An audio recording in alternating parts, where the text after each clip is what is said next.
Good morning, everyone. Thanks for getting out of bed this morning, coming to join me here. Really appreciate it. And I know that those comfortable Gaylord National Resort beds are calling your name, but definitely appreciate you coming out this morning. Here to talk about some emerging fitness technologies. My name is Kevin Tillman. I'm with the Consumer Electronics Association. We'll try to keep the session a little bit shorter so you can go get that extra cup of coffee and wake up a little bit. But again, appreciate you being here this morning. So the first question I want to ask you guys to focus on, if I can get this slide to go forward. So what actually motivates you personally to exercise? So think about that for a second. Maybe it's this guy. Maybe it's the extra poundage, the belly. Maybe the clothes aren't fitting quite right. Maybe that's something that motivates you to get out and do some exercise. I know for me personally, I'm always trying to lose about 5 more pounds, so that's something that I try to focus on when I'm exercising. Maybe it's a social experience. Maybe you have a spouse, a family member, a friend who encourages you to get out and work out. It's a good opportunity to build social bonds and to, expend some energy and really get to know someone through exercise as well. Maybe your motivation is your doctor. So maybe the doctor is recommending that you follow some type of program to aid symptoms that you might be having with the disease, maybe to prevent disease as well. So it's definitely important to follow doctor's orders if exercise is involved.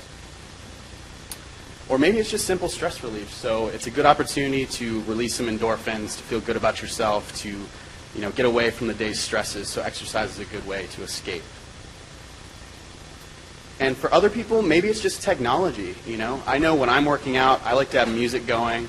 I like to have devices that are tracking my fitness progress so I know my goals. I know where I'm at in terms of my goals that I'm trying to accomplish. It's good to have technology and wearable devices for me, and maybe for you too, that'll help you be motivated to exercise as well. So just as some examples of some emerging fitness technology, we're going to focus mainly on wearables and portable electronics today. But for example, there's the Fitbit. This is a device that's a pedometer. It's got an accelerometer in it so it can tell when you go up and down flights of stairs. It's a good way to keep track of steps and calories burned and things like that. Really popular device that's been released in the last few years.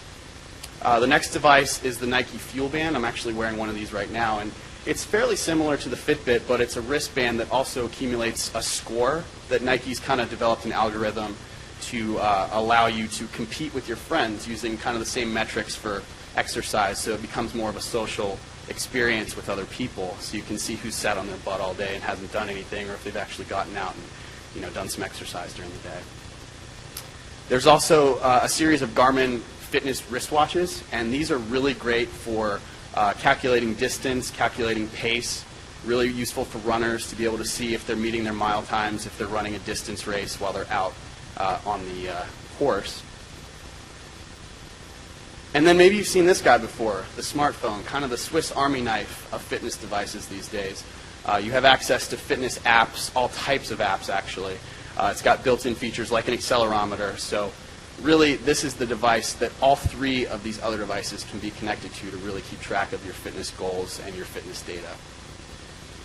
So just a little bit about CEA for those of you who may not be familiar. We are the trade association representing the $195 billion U.S. consumer electronics industry.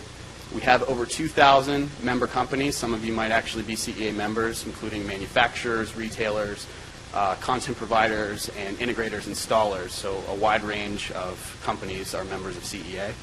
And coming up really soon, we're producers of the International CES, an annual trade show out in Las Vegas. It's the largest tech event in the U.S. and one of the largest trade shows in the U.S. With over 150,000 attendees. Really takes over the city. It's a really fun, exciting time. And members and attendees from over 140 different countries, making up about 20% of the attendee population out there. So a really good time. And a little bit about CEA market research, which I'm a part of. We're kind of got 4 different areas of expertise in our market research department. So I'm in the consumer research area. We do about 30 studies a year. This will be one example of one of the studies that we do. We do across a wide range of consumer electronics divisions, and also cross-divisional studies and timely studies like our holiday study, our Black Friday study, our ownership and market potential report, all types of different reports from an archive of over 300 studies from many decades ago. We also have our sales data and forecast team, and they do twice annually a 5-year projection of market forecast data for all of the main CE categories. Really great program, really useful information for a lot of businesses. We have our chief economist, Sean Dubervac. Maybe you've seen him speak before if you've been to a CEA presentation. He does econometric modeling and quarterly webcasts for CEA that really give you an idea of what CE categories are growing and shrinking. And then we have our research library, and they're available pretty much around the clock to answer any kind of research questions that you have using a wide array of industry publications. So really useful resource. And if you'd ever like to get in touch with them, it's info@ce.org for their email. So for this particular project, I want to talk about some of the objectives that we had with our health and fitness working group. First of all, we wanted to understand how consumer fitness levels and activities impact the purchasing decision for fitness tech. So based on what physical activities people are doing, how does that influence which devices they're buying and which devices they're actually using while they're doing those activities? We also wanted to look at consumer perceptions, motivations, usage behaviors, and satisfaction with current fitness tech. So are the devices that are actually available to consumers meeting their expectations and useful for the activities that they're actually doing? We wanted to determine whether consumers are able to purchase fitness tech whenever and wherever they want. So where are they actually going to shop for this tech? And are they actually researching this technology before they make the purchase, or is it more of an impulse buy? Is it something they just kind of buy on the spot? And then we also wanted to see whether consumers use the fitness devices to connect to computing devices such as smartphones, as I mentioned before, and their overall satisfaction levels with this process as well. So as far as the methodology for this project, CEA partnered with Annex Systems to conduct an online quantitative survey of U.S. adults. Fieldwork was conducted just very recently, about 2 weeks ago, from November 9th to the 19th, so you're looking at pretty hot off the presses data. The total sample size was a little over 1,500 U.S. adults, ages 18 and over, with a margin of error of about 2.5 percentage points. And the data is weighted according to gender, age, and race, and internet connection type to make sure that we're representative of the U.S. population as a whole. So we'll first take a look at the consumer fitness profile, or as I like to call it, are you sure that scale is right? So who is actually exercising? Well, if we take a baseline measure of who is actually exercising, basically everyone is saying they're doing at least 10 minutes of physical activity 1 day a week. And this includes things like walking, gardening, household chores, very regular tasks that can be done around the house. So almost everyone is saying that they do that. If you look at it by gender, roughly the same across both genders, just a 2 percentage point gap between the two, so not much difference there between genders. Where you do start to see some differences are with age groups, so younger ages tend to do a little more exercise than older age groups, so 96% of those ages 18 to 24 exercise compared to 90% of those ages 55 plus. And also interestingly, with income levels, you see a much higher or slightly higher exercise level with people who are making over $75,000 a year compared to those making less than $25,000 a year, about a 7 percentage point gap.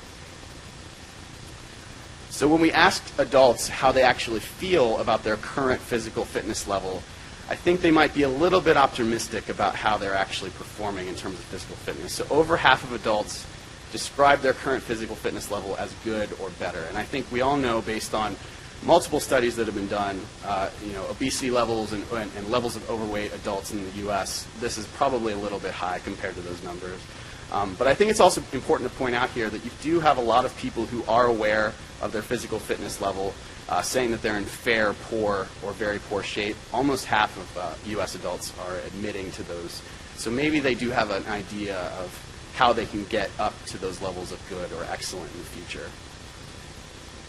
And in terms of gender, I think it's also interesting to note that 59% of men claim to be in good or excellent shape compared to just 48% of women.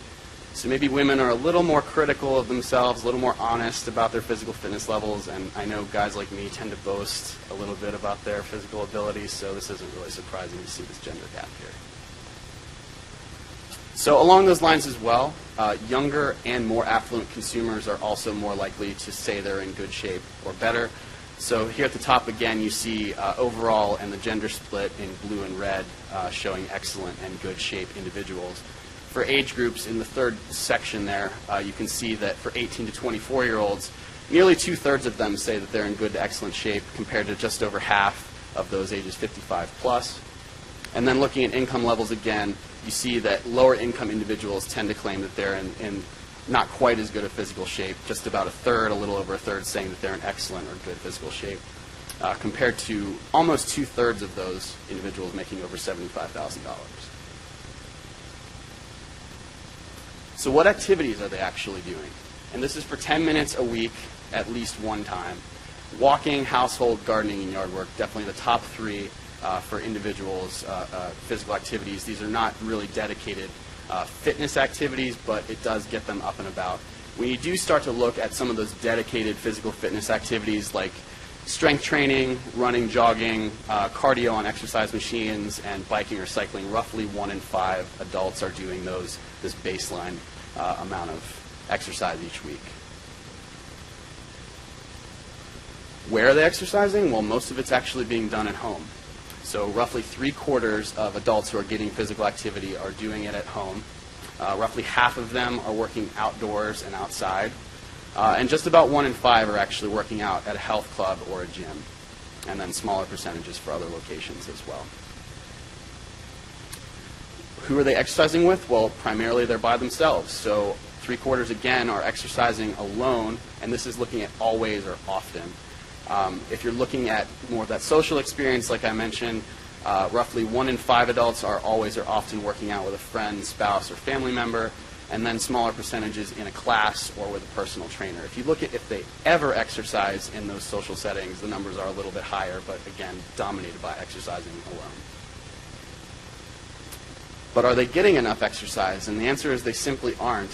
And just 10% of consumers are getting the American Heart Association recommended amount of light to moderate exercise, which is roughly 30 minutes per day. And about 63% are getting enough vigorous exercise. So if you first look at light to moderate exercise, almost 3/4 of adults are getting 1 to 2 days a week or less of this baseline amount of exercise.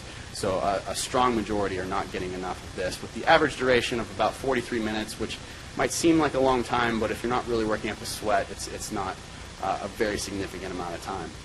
But the positive sign is that the numbers are a little bit better for vigorous exercise. So you've got roughly 3/4 of adults getting up to 3 to 4 days a week of this vigorous working up a sweat exercise, running, cardio, strength training, things like that, with the average duration of that being 44 minutes. So I think that's a much more positive sign, but it's still just not enough. So why do people exercise, or why don't they exercise? Let's first look at why they do.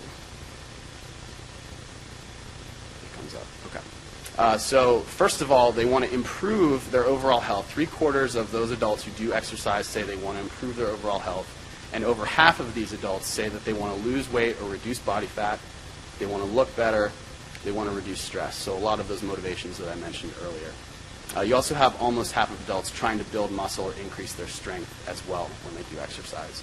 But as far as why they don't exercise, the top reason is not having motivation. And I find this interesting because that's all mental. You know, it's not a physical inhibition to not be able to exercise. It's just a mental thing. And I think that's part of the reason that technology can come into play to motivate people with products that encourage them to get out and exercise. Because you've got much lower percentages of people saying that they're too tired, that they have health problems that might be inhibiting their ability to exercise.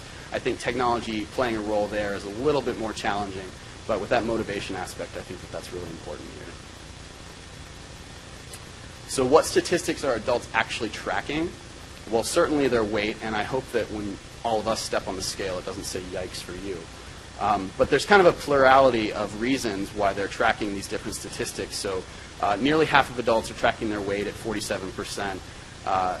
After that, you've got total amount of physical activity, calories consumed, and fitness goal progress and calories burned. So lots of different statistics for them to be able to track for a plethora of different reasons. So I wanted to look at, since weight is the most often tracked statistic, does it change the activities that these folks are actually doing for physical fitness? And it does change their likelihood to lift weights, to run, and to play fitness video games. So if you remember, I said that roughly 1 in 5 adults were doing these dedicated fitness activities like cardio and running. So you do see increases for strength training up to 31% from about 20%, for running and jogging up to 26% from about 18%. And fitness video gaming, you see about a 6 percentage point jump as well for people who are watching their weight. I'm definitely going to touch on fitness video gaming here in a bit as well. So when they're actually exercising, what are they tracking in terms of statistics? And this is, again, always or often. You have a plurality of statistics, but distance ran, walked, or cycled is really important to people who are out trying to see how far they've gone to make sure that they're meeting their fitness goals. You also have people tracking their total amount of physical activity while they're out exercising and the time that it's taking them to reach their goals. So those are all fairly important as well to people who are exercising. So the next section, stepping it up, fitness device ownership and usage. And sorry to Al Pacino, but I call this say hello to my little friend. So in terms of devices that people own, pedometers are by far the most owned fitness device, at roughly 1 in 3 adults claiming to own a pedometer, followed by roughly 1 in 5 adults owning fitness video games or a portable blood pressure monitor. So those are the top 3 devices that we asked about. In the next tier, we've got digital weight scales, heart rate monitors, and fitness apps. And fitness apps is actually a new category for this year's study. We did a similar study to this 2 years ago. So we did not ask about fitness apps, but in the past 2 years, so many strides have been made. I think this is a really important area to focus on. I'll be getting to it in a little bit. And at the bottom, you see that 39% of adults said that they own none of these, so almost 2/3 of adults own at least one of these products. A really great statistic for the fitness community, I think, is that in just the past 2 years, we've had an 8 percentage point increase in the percentage of adults who are using fitness devices. So over half of adults, 55%, are using fitness devices in the past year compared to 47% 2 years ago. So that's a great sign for us. So what categories of devices have shifted the most in those 2 years? Fitness video game usage is the big story here. So we've seen usage of fitness video games over the past 2 years nearly double, from 9% in 2010 to 16% this year, for a 7 percentage point increase. On the flip side, we did see some declines for heart rate monitors and for BMI scales of about 6 percentage points. Perhaps those tracked statistics are being overshadowed by some of these other categories. It's kind of hard to tell. But in terms of other categories, not much change. Again, the big story being fitness video games. And as I mentioned before, we didn't ask about fitness apps 2 years ago, but of the 8% that are owning fitness apps, we've got 7% actually using them, so the majority of them are actually using these fitness apps, and I'll definitely touch on that in a little bit. But with fitness video gaming, why is that the big story? Well, we've seen a plethora of releases over the past couple of years from the big players like Nintendo, Sony, and Microsoft. All of these options have really catered to those people who are working out at home and working out alone, which are the majority of people who are doing exercise. So this is a really great opportunity for them to be competitive in their home, whether it's against their friends, whether it's against the computer. It's a really great way for them to make a game out of fitness and to become sort of an addictive quality to working out. So I think that this is a really great sign for fitness video gaming. Also, in terms of weekly usage of fitness tech, another really positive story is that we've seen an increase of 12 percentage points in weekly usage over the past 2 years. So looking at 2010's numbers, roughly 2/3 of fitness tech users were using it at least weekly, 69%, with 26% of them using it daily and then 25% using it a few times a week, so about half of consumers who use tech using it that often. Fast forward to this year, and you've got 81% of people using fitness tech weekly, so a really significant jump. You've got 1/3 of them using it daily compared to 1/4 of them 2 years ago. I think that's a really great sign for overall fitness tech usage. In terms of satisfaction levels with this tech, really, really high across the board. I think the big story here, though, is that there are some opportunities to improve with the higher volume products, with those products that are most owned by consumers. So if you look at the bottom of this list, You see pedometer and fitness video games, which are really high in terms of overall ownership compared to other products. So maybe there's an opportunity to improve these products for consumers from a usage standpoint. I know with fitness video games in particular, if you're playing one and your body movements aren't really matching up well to the screen, it doesn't become quite as immersive as you might want it to be. So as that technology continues to improve, I think that that's going to raise these overall satisfaction levels for things like that. So getting connected, consumer tech and fitness integration, or as I like to call it, keep it simple, stupid. So how are people actually syncing their fitness devices, and what information are they syncing? Well, in terms of computing technology owners, smartphones are the #1 source of syncing fitness technology devices. So you've got 31% of smartphone owners syncing a fitness tech device to their smartphone, 24% of tablet owners syncing a device, and then smaller percentages with laptops and desktops. As you can see, as the form factor gets bigger, the less likely that they're going to sync to their portable or stationary computer device.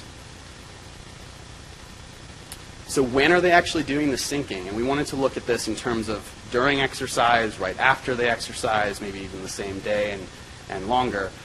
During exercise, it's those portable computing devices that are most important. So form factor, really an important play here. During exercise, 47% of smartphone owners are doing it while they're exercising. 38% of tablet owners are doing it while they're exercising, so I guess they're propping their tablet up on their treadmill and trying not to get too much sweat on it while they do that. And then you've got smaller percentages for the larger computers, for laptops and desktops. Immediately after exercising, you see more people going to their computers, going to their laptops and desktops to do the syncing right after they exercise. But most of the syncing seems to be done during exercise or immediately following. They're really not waiting to do this syncing activity. Even the same day, you see much lower percentages, less than a quarter across the board, and then even smaller percentages waiting until the following day to actually do that syncing. How are they syncing? Well, there's kind of a mix between USB and wireless network technology being used, and it depends on the device that you're on too. So if you look at USB, most people are syncing via USB with their tablet and their desktop. And if you look at wireless networking, most people are syncing with their smartphone or their laptop. So kind of a plurality of reasons to be using those multiple different devices. And I know personally, I prefer Bluetooth connections. So I use my smartphone to sync with my fitness devices that I have. And smartphones typically being more likely to have a Bluetooth connection these days. I think that's why you see that being the most prominent device being used for Bluetooth connectivity. Satisfaction with this syncing process, really high, and I think that this speaks to keeping it simple to make sure that consumers understand how to sync their fitness devices together, to make sure they have access to their data on the device that they want. And again, those portable connected devices having the highest level of satisfaction with the syncing process. Tablets and smartphones, both about 9 and 10.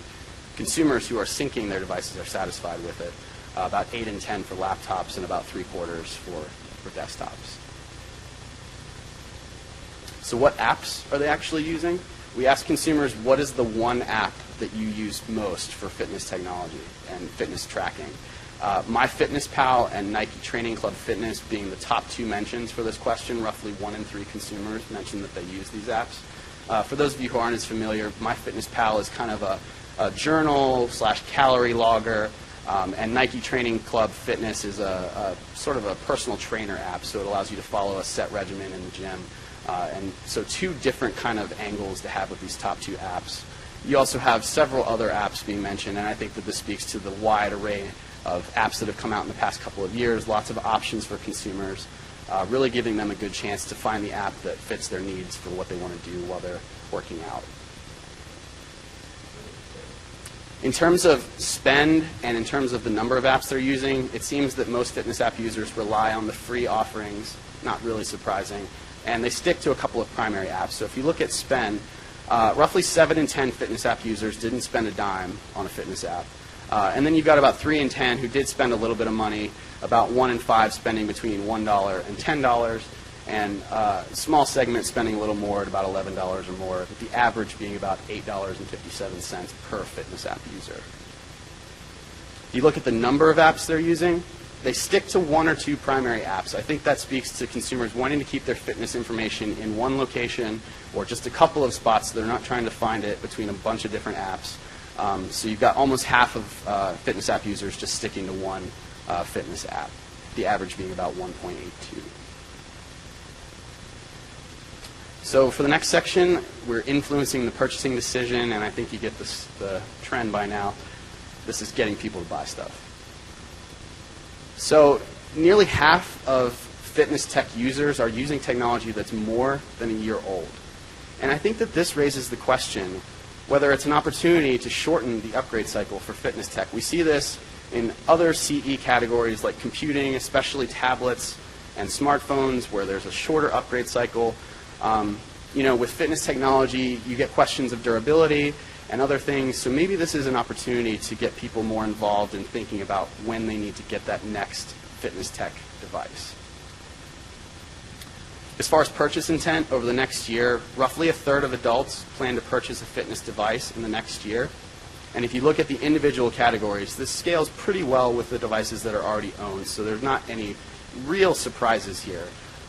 But you've got pedometers, calorie trackers, and fitness video games right there at the top, about 1 in 10 adults planning to buy each of those, and then you can go on down the list with other devices. What's interesting is that consumers in excellent or good physical condition are actually more likely to buy these products as well. So this speaks to the core market for getting these tech devices out to people. So for people who say that they're in excellent fitness, roughly half of them plan to buy a fitness tech device in the next year. For those in good fitness, roughly 4 in 10.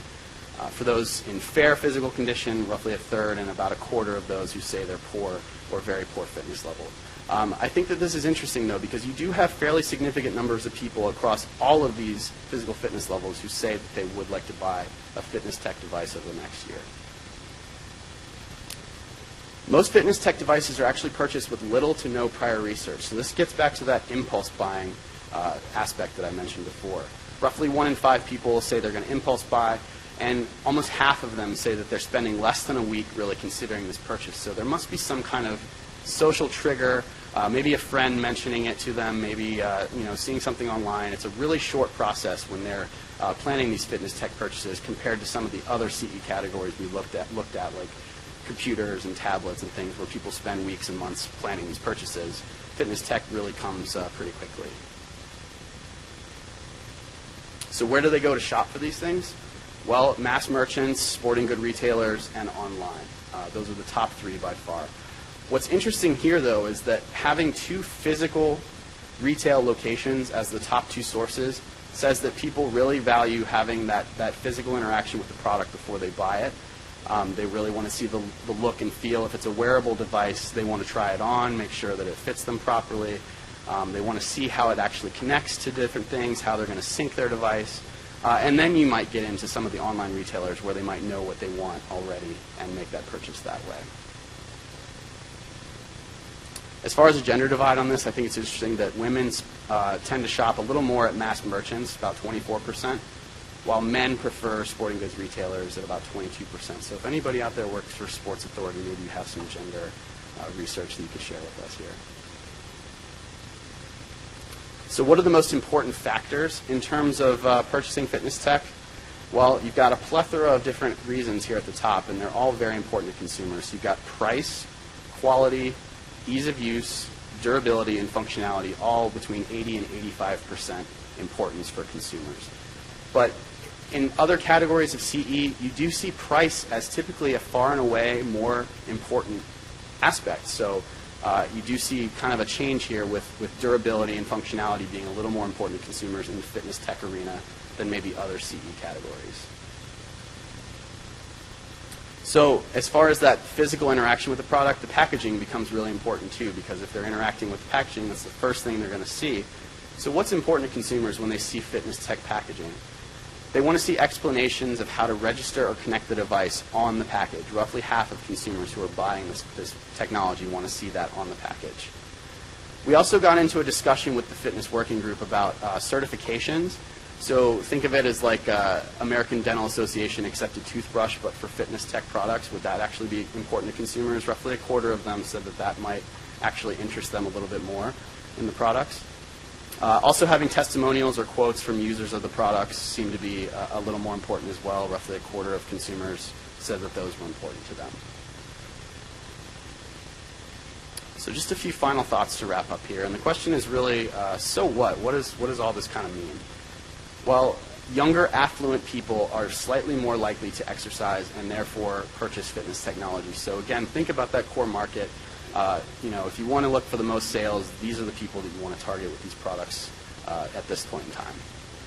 Consumers in good physical health are also more likely to purchase and use fitness technology. So again, targeting people who are working out, who are spending more time using these products to begin with, they're going to be more likely to buy them in the future and upgrade what they have.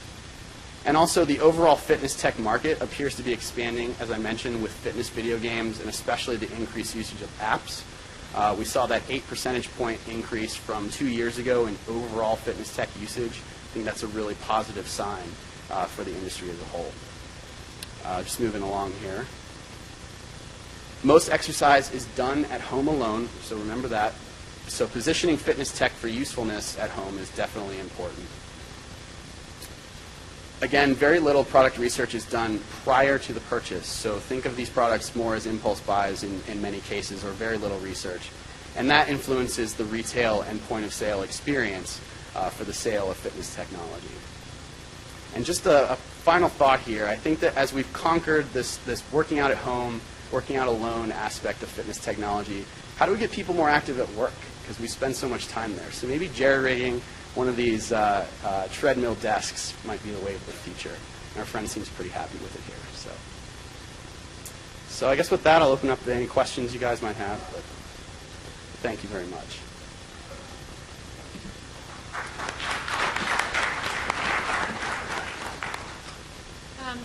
On your survey, when you had better, good, people were classifying themselves, did you actually have definitions, or? It was more open-ended for them to make that Okay. determination themselves. Okay. Yeah. So again, I do think people are a little more optimistic. They want to have that social bias of being in good physical shape, and that's why you might see a little higher percentage there. Okay. Yeah. Definitely, as you just said, your data shows that rich, healthy people are the ones that are buying your equipment and working out. Yeah. I'm a provider and work with low-income, underserved populations, and many are obese or overweight. Is the industry doing anything to discount or provide this type of equipment for low-income individuals? I think it becomes a question of price points for products. So you have a lot of lower cost alternatives for pedometers. I know that you can get a cheap pedometer for under $10 in some cases. But they really don't work that well, I don't think, those cheap ones.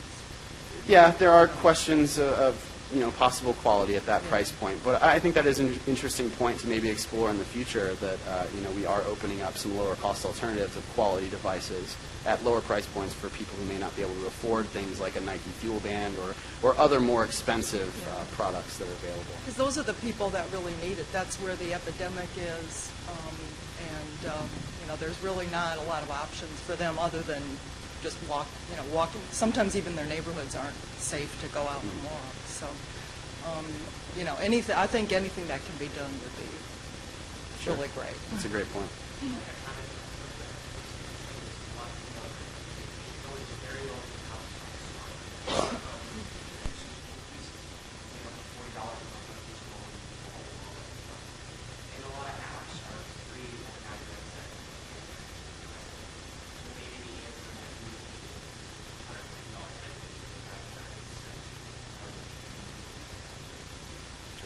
Yeah, make use of the existing technology that's already there. Sure.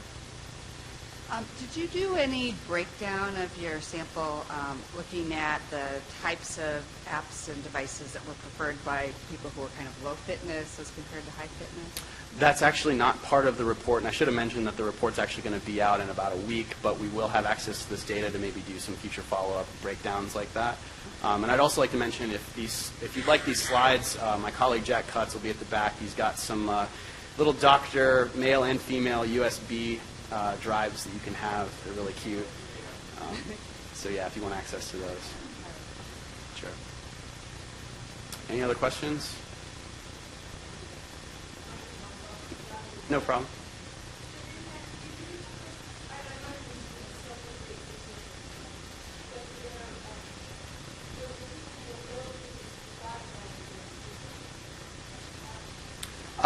It's not longitudinal, so we can't really see whether it actually improved their fitness level. Maybe I could cut the data so that I could look at lower income and lower fitness people and see what devices they own.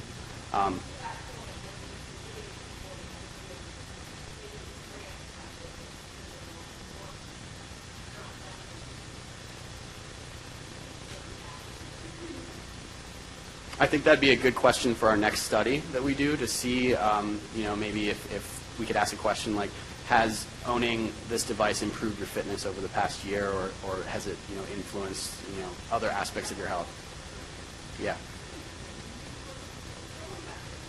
Right.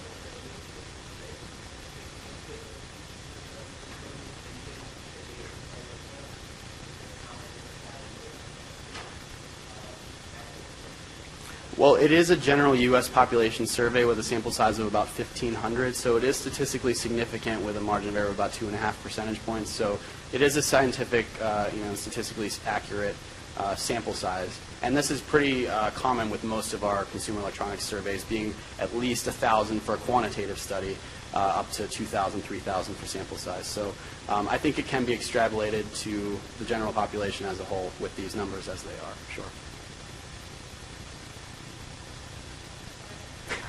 Did you guys do any research as to how important it is for the social aspect of these fitness apps? That's a great question. It was something that I actually kind of wanted to fit in, but we were just running out of space in terms of length. So I think that might be something we can approach for the next survey. Absolutely. Thanks.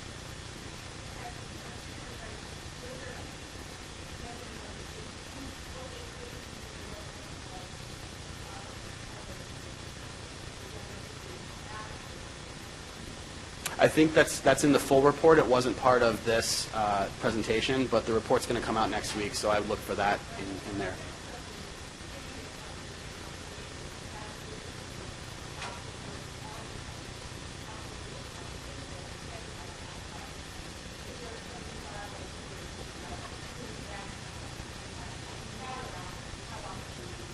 Mm-hmm. Yeah, definitely a follow-up question. Again, there was kind of space constraints with this one. But that's an interesting point that people tend to jump around from app to app, trying to find the best fit for themselves. Whether they're going to actually use it long-term becomes a really important question.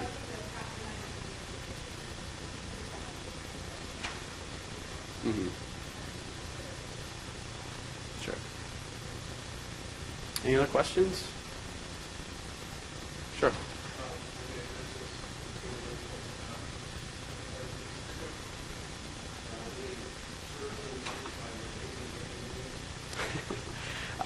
It seemed that the usage was a little stronger for fitness tech in younger age groups.